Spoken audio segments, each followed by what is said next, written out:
lixeira diagnose o que consideres oportuno sobre o tema do galego e posibles solucións de tipo administrativo, legal, de todo orden, para corregir esa deriva que estamos tendo no galego.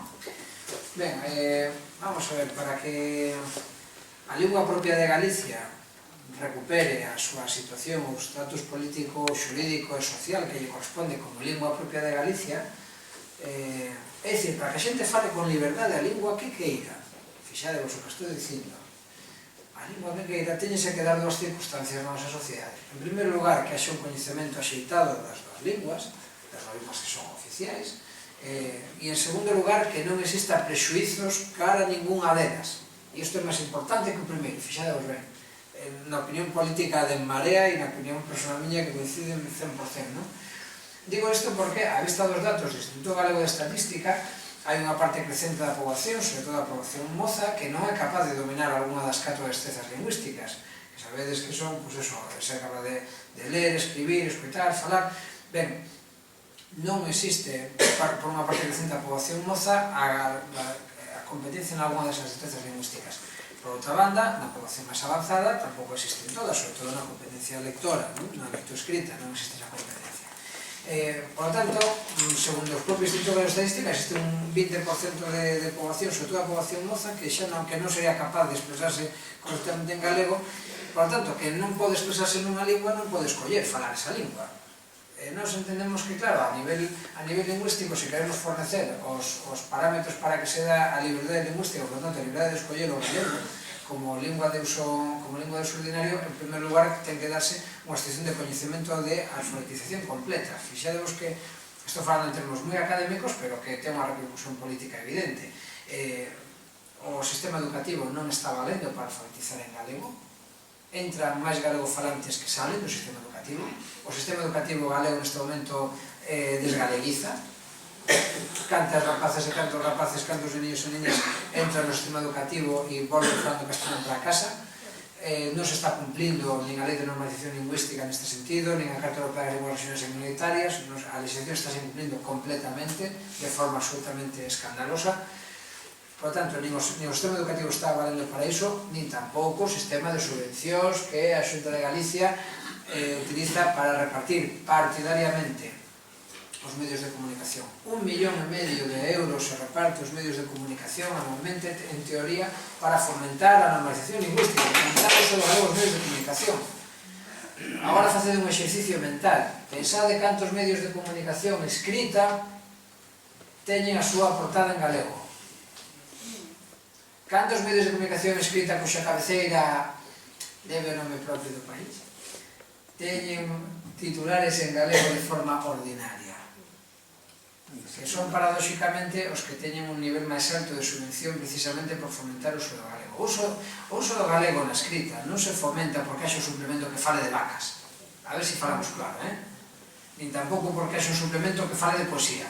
Xa está ben de que o galego siga igual que pasaba fai 120 anos nos medios de comunicación para falar de vacas e de poesía. Isto é o que está pasando en hoxe en día, e iso non pode ser. Fomentar o galego significa que a primeira noticia de portada veña en galego, que as páxinas locais veñen en galego, que as páxinas de política veñen en galego, e despois, se queren poñer suplementos, que poñen os suplementos na lingua que queira. E o fútbol teria que ver en galego tamén. As cousas que lea a xente de forma ordinaria no xornal, non de forma separada, de forma retificada, e de forma na que, ademais, se estea estigmatizando e se estea reducindo os usos lingüísticos. Por iso dixen que, ademais do coñecemento da lingua, o segundo elemento que é máis importante que o primeiro é a extracción dos prexuizos. Para que alguén seña libre para facer algo non ten que ter prexuizos. E iso é ao que se dedicou o Partido Popular desde que chegou en 2009 a Xunta. O primeiro que fixo, a primeira norma que modificou o Partido Popular foi a Lei de Función Pública de Galicia, cunha exposición de motivos que era absolutamente aberrante, dicindo que se eliminaba en determinados supostos a obligación do coñecemento do galego para garantizar a igualdade de acceso e que estaban supervindo barreiras lingüísticas como se saber galego supuxese unha barreira na función pública para que era parte da vida. para que alguén teña un dereito, para que a cidadanía teña dereito a desenvolverse ca administración en galego, alguén ten que ter un deber, e o deber de quen presta a función pública de coñecer suficientemente a lingua. Eso era o estigma, é dicir, o problema dos prexuizos é que, claro, crean as condicións para que non haxa liberdade. Claro, cando o decreto do uso do galego no ensino di que non se pode explicar en galego as matemáticas, que está dicindo? Que o galego non é hábil para a ciencia. Eso é inaceptable, e eso hoxe en día está sucedendo en Galicia. En Galicia está prohibido explicar as matemáticas en galego. É que é terrible. É terrible. O sistema educativo é un sistema que ten que preparar a cidadanía para que a cidadanía seña libre e seña crítica. Cando se dixo, no, por fin trouxemos a liberdade ao ensino, porque os nenos poden escoller en que lingua falan. Non estás entendendo nada da liberdade en termos constitucionais. O ensino non é para escoller, o ensino prepara para escoller. O ensino tenche que preparar para que coñezas ben as dúas linguas e despois utilices a que queiras.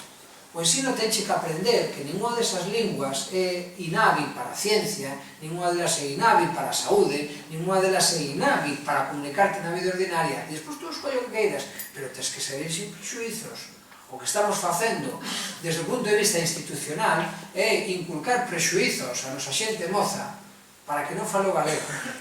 E iso tense que saber, tense que decirse de claro, esa posición política de Marea. Por iso nos reclamamos a volta o consenso do plano de normalización lingüística do ano 2004, avalado por todas as forzas políticas parlamentarias, polo Partido Popular, onde, en termos de racionalidade de calquera país avanzado onde existe unha lingua minorizada e que non minoritaria, se volva a termos de restauración da normalidade lingüística. E, por lo tanto, a partir de aí, evidentemente, o reflexo da liberdade de calquera para escoller linguas oficiais, pero eso sí, que non fagan trampa. A situación de partida, e con isto remato, entre as dúas linguas, na sociedade, no prestixio social, na capacidade de uso, é diferente.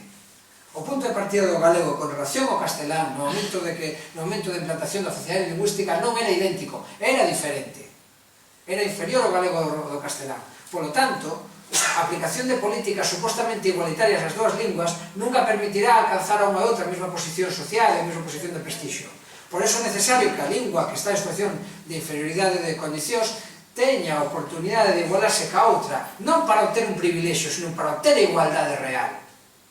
Este é o mesmo discurso, o discurso de igualdade mediante a discriminación positiva, mediante o discurso de igualdade que ten que imperar en todos os ámbitos da vida, tamén no ámbito lingüístico. E iso é o compromiso político de Marea. Iso nos leva a rexeitar o actual decreto do plurilingüismo, nos leva a rexeitar a exclusión que se fai en moitísimos documentos, tanto na actividade escrita como na propia actividade oral do que fai a Xunta de Galicia, as políticas de falta de apoio ao sector audiovisual, a merma do investimento en cultura durante todos estes anos, os golpes que se ten infringido a cultura material e inmaterial mediante a creación dese mamotreto, desa pirámide de despilfarro que é a Cidade da Cultura de Galicia. Para que se fixo a Cidade da Cultura? Isto é unha posición política miña. Pero para que se fixo a Cidade da Cultura? Para ter onde xustificar enterrar os cartos de cultura que tiñan que ir para a cultura viva. Levan, canto, 200, 600, 600 millóns de euros metidos aí que podían estar metidos en bibliotecas, en asociacións de base, en recuperar patrimonio, como tamén aquí denunciades.